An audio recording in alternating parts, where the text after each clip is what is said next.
Ah,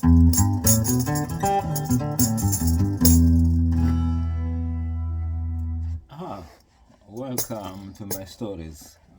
So, um, you know, back home when I started uh, playing music, in fact, what happened was, in our family there was a guitar which was very nice, but acoustic guitar, um, and that guitar, it was our family's guitar, but it used to be borrowed with other people sometimes. But because there was shortage of guitars where I come from, in that in those areas, those days. So anyway, I liked that guitar, and it was an acoustic. And my cousin James, his name is Jimmy, he was the keeper of that guitar. So imagine, and me, I was the guy who was borrowing it. I mean, of course, he was older than me, so I was still learning. Remember that, James. I mean, he was already a griot. You know, he plays everything, and he was very good. So what I will do is, when he finishes playing, and then sometimes I go and take the guitar and play. But at a certain time, I became more aggressive in taking the guitar earlier. And once I take the guitar, I'll go and sit outside. I play. When James comes, sometimes James will just play maybe 1, 2, 3 rhythms, and then he'll just give up and go. So, and go away. He won't sit there where I'm rehearsing. So he left me with the guitar, and so I stayed there the whole day. And he didn't care. I played it and took it back behind, because we kept it behind our main door. So I went and kept it there. The next morning, I have the guitar with me. Pam, outside. Pam, I'm playing. James he was already losing interest of playing. I mean, he was not losing interest of the music, but he was just losing interest of every time to play guitar, because he already knew how to play the guitar. And me, and he could hear, no, this guy, man, he's becoming aggressive with that guitar. I was playing, styles there, and riffs, and James, and sometimes, of course, he will pretend as if he doesn't hear me. He's standing somewhere in the corner, but I knew he's listening to me. And so I kept on playing the guitar every time, and I liked the guitar. The fingerboard was very soft. One thing about it, I was just learning. I was still, I remember our one song which was played with the family band. It was one.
nimejaribu uwezo wangu wote, nimejaribu uwezo wangu wote, lakini nimeshindwa Mungu, lakini nimeshindwa, lakini nimeshindwa, lakini nimeshindwa, nimejaribu uwezo wangu wote.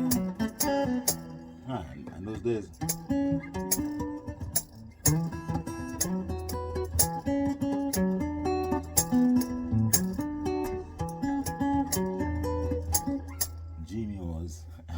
James was very good. He was the master of the rhythm guitar player, guitar.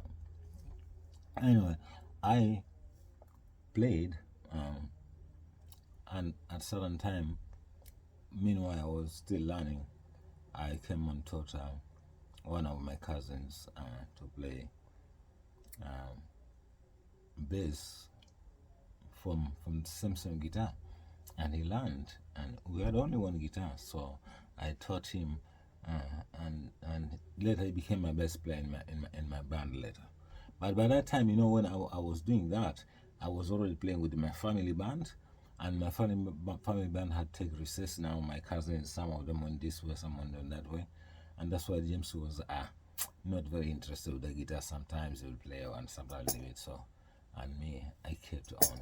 I didn't stop, and until my friend Jolie Badundo came and told me, Adam, Bana Batoto, we need a lead guitar player, because they didn't have a guitar player in the other village band.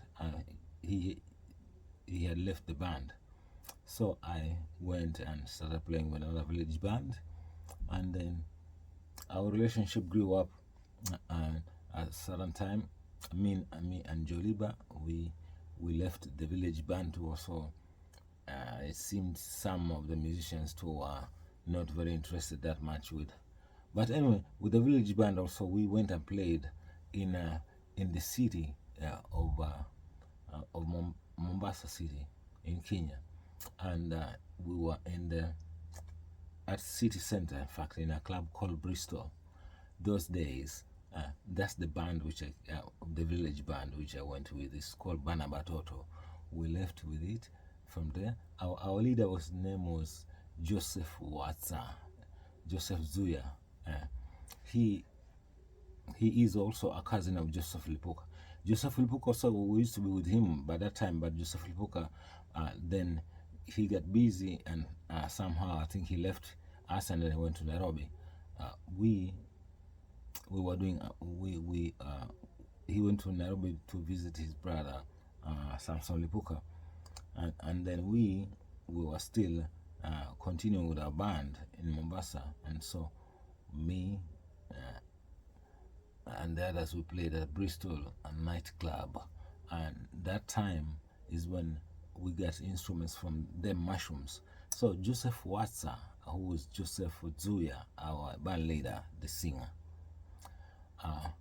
he got in touch with Teddy Kalanda and John Katana and George, and so they gave us some equipment to go and start with playing at that club, and that's how my career of music started coming up, because of them mushrooms band, and that's how my relationship with them and Teddy Kalanda and all the big brothers I still respect them until today, is because of they raised me in the music business until I came out there.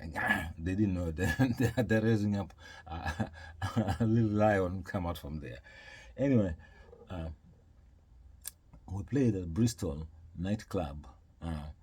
I was young. I mean, if you look at my pictures, some of them which I'm showing you, those were like maybe 10 years ahead of that. I was back down, backwards 10 years. I was playing at Bristol nightclub. So I was very young, and it was sometimes a problem when we go outside because of police, because police will say I'm underage and I'm in a club or something.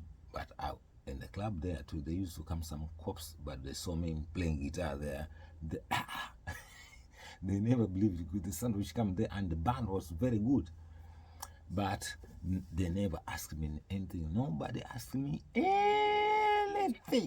Not even a cop to stop me to say, "Oh, where's your ID?" But I was afraid because they were asking for identity cards for people, and if they find you without an identity card, they're gonna arrest you. I never had an identity card. All those days I walked with the Lord. He took me everywhere, and no police asked me for any identity card. So after that, when we used to play at that nightclub, at Bristol nightclub, used to go until about 4 in the morning, of going to 5 to 6. So by that time, Bristol is closing. So it's 2 hours before 6.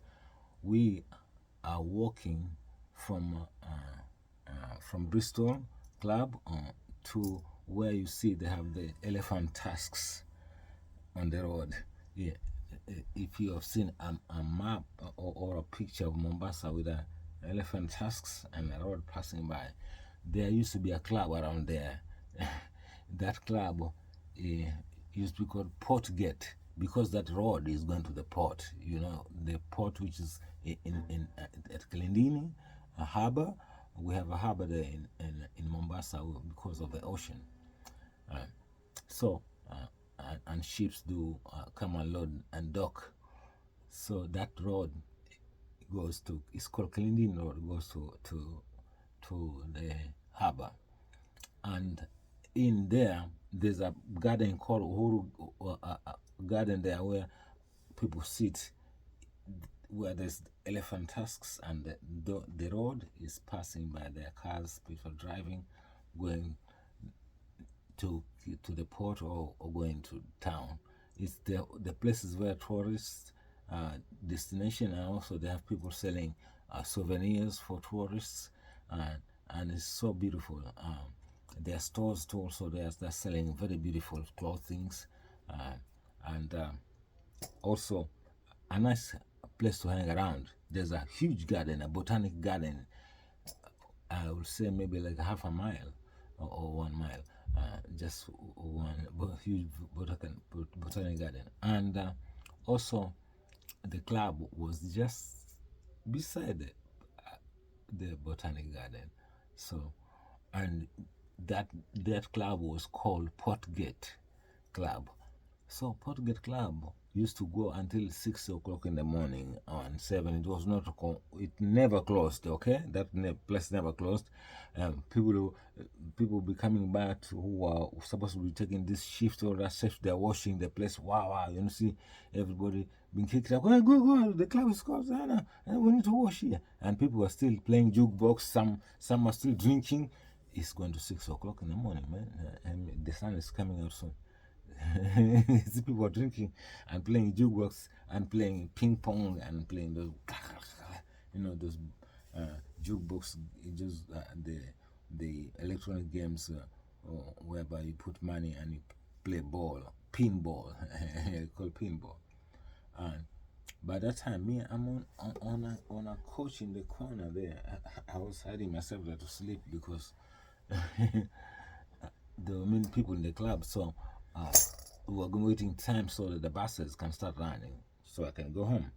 We can go home with some of our musicians who were more older than I. So we stayed at Portgate, and at Portgate there was a band called Loud Voice. Do you hear that? A band called Loud Voice, and they were really loud voice. And they played good, damn, they were good. And they had very, very good instruments. I've never seen that kind of make here. They had Sims Watts also. Sims Watts. That's what was the name of their equipment. SIM Watts. But the equipment was very, very good. And they played there. we used to go there, so, and we stay there, and maybe say we play 1 2 songs, or maybe, and just stay there. And then in Ngumu Tupu, another band came there too. They started, no, not in Ngumu Tupu, but they were my friend Ray with his band. They came there, and they played there sometimes after a loud voice. So they had 2 bands which played there. Ray had his band which plays there, and then after that, loud voice played there. And we just passed by there, coming out from our club where we finished. We'll just come side to these guys and stay there until the morning, and then we take, Super Sixers band. That was Ray's band. See, Super Sixers. Super Sixers band too, they were damn good, man. Yeah, Ray and the gang. Don't even say it. Yeah. But, and we were too, we were good. I mean, we were monsters. I mean, in Mombasa, I could tell that's why Mijikenda people have very good, damn good musicians. Anyway, we played there, so sometimes they give us equipment, and we play maybe 1 2 songs just to waste time to wait for the morning. And when morning comes, then we walk from there to the bus stops, and then we take our bus, go home. All weekend, from Thursday, sometimes we get from Thursday, Friday, Saturday, Sunday, we play there.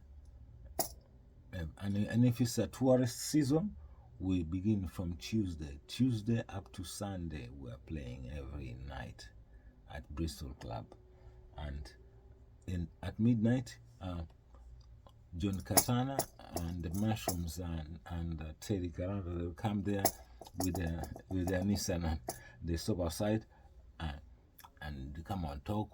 By the time we're on a break, we stand outside and talk, and then they left. One day, they invited us to go and play in a wedding of their sister, who was being married in Kaloleni.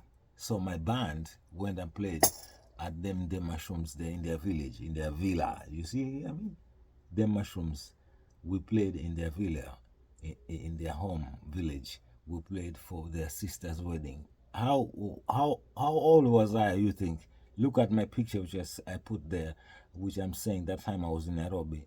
It was like maybe 10 years backwards or 15 years backwards, I think. So let's say 10 years back. Countless 10 years back. So how you think how old was I? If you see, look me at me, I look tiny little boy in that picture. Then count 10 years back. I was playing at a wedding, in a wedding of Mushroom's sister. You know, these guys are legends. Jambo bwana, hakuna matata, Mr. Hakuna matata. I'm playing at his sister's wedding. You understand me? Because they cannot play, they have to be the guest of honor. They have to welcome the guests who are coming there. They are the elders there. It's their village, and their sisters being married. And that night is when we are playing music there for their guests, and that is a big honor. You know, would you imagine this? This is a monster band in my country, which nobody can say anything or can play anything in front of them. But they invited us. Why didn't they go and invite other bands? There were other good bands. But they invited us, and we went and played there because they saw something about our band. They saw something about us, and we sounded good. So we played that night at the villa of the Mushrooms band in Carolina. My God, it was so packed in the night. And these guys, John Katana and Teddy, and everybody was there. Even the niece and all the other brothers were there. The Georgie. They are there. They were just welcoming guests coming to the wedding there of their sister, and it was so nice. Food, drinks, and our band, and then another band came there. Konde, Rufus Konde, he passed away. Rufus Konde, who was a singer who I met him there, and then after many years later, um, we came and played together also in another group, in one of my other bands. But I was told he passed away. Rufus Conde sang a very, very beautiful song that night, and we became friends, and we kept in contact. And one day we met, and uh, he joined our group, and he was singing our band Zeta Success, Rufus Conde. Him and Mohamed Banza, bass player, but Mohamed Banza, we knew him since a long time ago, and we've done a lot of stuff. Mohamed Banza was like one of our family guys. He was always in Mazeras. He has family there, and relatives, and he lived in Carolina. So we related, most of us in Mijikenda. And so from there, at Bristol, after playing for quite a time, of course, like time goes, things change. Okay, like my album, my blues album says, time goes, things change. So when the time went and things changed, was that I think that place was either bought, and something about they were going to build something there, and the club was closed. So we left there, and after a band, we went and started doing other things, and then later everybody went their different way. But we went back to the village, and we stayed for a little while, and then me and Joliba now, we pursued, and of course we came into finding other bands where sometimes we played in the beach hotels, stuff like that.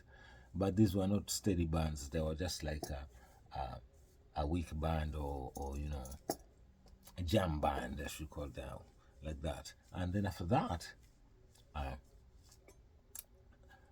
we another Congolese band came from Nairobi, and that was Bana Zeta. Bana Zeta was a band with Congolese and Kenyans who were there, I remember. And Oswagale, Philip Juma Oswagale, who was our band leader later in Zeta Success, was singing there with Bana Zeta, with Bijou and others. And Rocky was the lead guitar player. So Kotela was there, Caster and his brother, they were there too. And then at a certain time, Rocky was not coming to play lead guitar. Sometimes when the band is on break, he never went back to play, and that was at Bush Bar. So Juliba came and called me home and said, Adam, come. That band, they said they need a lead guitar player, because that guy, whenever the band is on break, he's so rude, he doesn't come back, he goes and drinks. So I was called there and became the lead guitar player. I stayed there for a little while at Bush Bar, and then after this short period, there was a lot of politics, the band broke. So me, Philip Junga, and Joliba, we left the group and we formed our own band, Zeta Success, and our boss, who was Philomena Zeta, who was named, these bands were called Zeta Success because of her name, Philomena Zeta. She was a Kenyan woman, a tycoonist, and Philip knew her, and he called her and told her, well, the band is no more. So she said, okay, Philip, take the equipment, you guys can have that equipment. So we took the equipment, and we told her we wanted to go back to Nairobi. But we were in Mombasa, of course. We want to go to the city, the main capital city, because I was just a musician in a small city. So we took the equipment and went to another side of Mombasa, which is called Diani, which is Mombasa South. In Diani, we stayed at a hotel called Paradise Hotel, and we got a contract that being a house band. So we didn't have everything. We had a few equipment, Still we needed like one guitar amp or two guitar amps. By that time, okay, we were three. Okay, now we can't play. First of all, we have to get a musician. So I called my cousin Willie Mazera. I came, and we called Joliba's brother. His name is Abba, and Bazizi, who was one of our cousin too. He came. His Samuel Bazizi became our bass player too. He sings too also. So there were two bass players, and also and Bazizi also, and also he sings. And then we got Riziki Festo Gano, who was from Maroon Commandos, who joined Maroon Commandos later. We found him there. And Riziki found for us Saidi Bandika, who was a rhythm guitar player too. He was a very good rhythm guitar. So our band became, we were two rhythm guitar players, Joliba and Saidi. And Joliba liked it. He played rhythm, but it was good that there was another rhythm guitar player. And bass player too. Willie was a bass player, but Baziz too was a bass player. His name is Baziz Samuel, and he was a good bassist too, and also he sang. So but Willie was the main bass player, okay, and Jolibo was the main rhythm guitar player. These other guys, they were extra for us in our group because we needed them to be with us, and also they sang. So. And Saidi Bandika was so good, and sometimes we played folk with all of us, everything. So our problem was what now? Okay, the band is full. We have got a bass player, we've got a drummer, guitar players, and wow, and singers. My God, Oswagale is just the world is all in his head now. He doesn't know what to do because he is the band. So we kept on practicing there and just using the equipment as it was, but it was not proper because we still needed to get two guitar amps. And then suddenly another guy passed by there. His name is John. We called him John Rasta because he had dreads, but he was a Kenyan. He had lived in UK for a long time, and he was playing reggae, or he likes to play Bob Marley music. We told him, no, we are playing our own compositions. But anyway, we welcomed him and we started playing Bob Marley music too also. And also, we used some of his equipment for the advantage because we didn't have all the equipment. Then one day he started becoming so irresponsible, and drinking, and sometimes we went and drank in the bar and he wanted the money that were being paid to pay for his bills. We said, no, that can never happen. So we became mad. We kicked him out of the band immediately. John, take out your stuff and go, man. We don't need you here, first of all, full band. Anyway, after that, we played that thing for 1 month, and then Philip made a call in Nairobi to get Juma Toto, who was his uncle. Juma Toto is a very, very legend musician in Kenya. Juma Toto, one of those legends who started during the Twist era, Nairobi Times music, and these are legends who you'll hear my stories as it continues if you keep on reading my stories or following my reels, and you'll hear about all these people I talked about: Juma Toto, John Nzenze, Fadhili Williams, who sang Malaika, Nakupenda Malaika, all those people. You'll hear my stories, me and them, how I came to meet them and how I came to play with them in my musical journey. So now, Indian Paradise, after Swagale called his uncle Juma Toto said, okay, you guys are going to come to Nairobi. So we said, yeah, we want to come to Nairobi. So we left Mombasa with a coast bus to Nairobi. Nairobi got there Nairobi early in the morning. Of course, like one night, because we travel in the evening from Mombasa. You leave at 6 o'clock in the evening. You reach Nairobi 4 o'clock in the morning.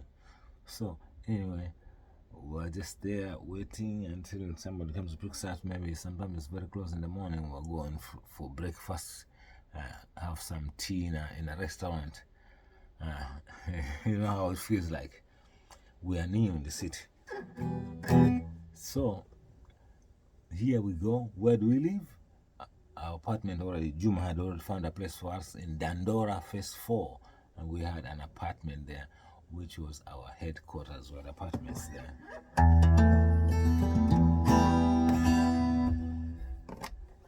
And we ended living in Dandora. Dandora is an estate one, estate 1, estate 2, 3, and 4. And on the sides, there was a big place called Dandora Cinema, and it was like a mall with a club also where bands played there. And the sound was so beautiful there. So, and in fact, in that area, it used to be like a musician's estate.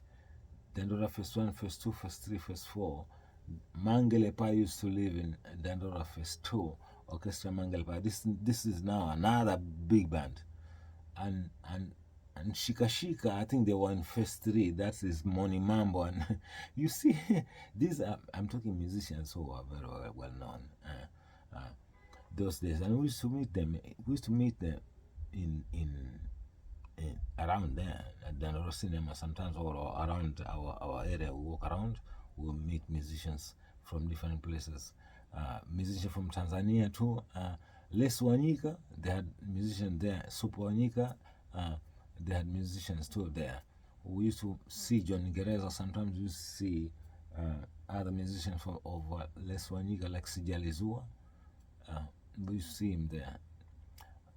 And so we lived there as our area, our estate in Dandora. It was very nice, beautiful. Now we take minibuses up there to the main city. It's not far, it's like maybe 10 minutes drive. With a matatu, you are already there, or 15 minutes, let's say, if it's a little jammed. But it's not far. And so we lived there and played music. Anyway, I'll come and continue the stories of Zeta success. And at some time, because at some time the band became a really big band, and we did a lot of performances. And in Nairobi, everybody knew about our band. It was very well loved and well received. We were the first Kenyan band to be put in the Kenyan Nation newspaper. You see, first Kenyan musicians to be seen in Kenyan Nation magazine. Our band, and our story was written that time, those times. There was no Kenyan band or any other musicians who were put on the news magazines or newspapers. No. But when we get there with that band, Zeta Success, what we did in Nairobi, everybody was surprised, and the Nation newspaper got us. We had photos taken with Juma Toto, and all of us, Philip Juma Swagalane, all the band members were there. I don't know if that article is there until today, but if it was saved somewhere, oh God, that would say something. But there is a picture which was taken by the Nation newspaper in Nairobi of Zeta Success Band with Juma Toto, Adam Solomon, Oswagale Junga, and other musicians who were there those days. I'll continue later in my story. So get more people to come and support us and talk. And remember that I have music also on my Bandcamp. Bandcamp is Adam Solomon, bandcamp.com. And you find my music there. Support musicians, African music.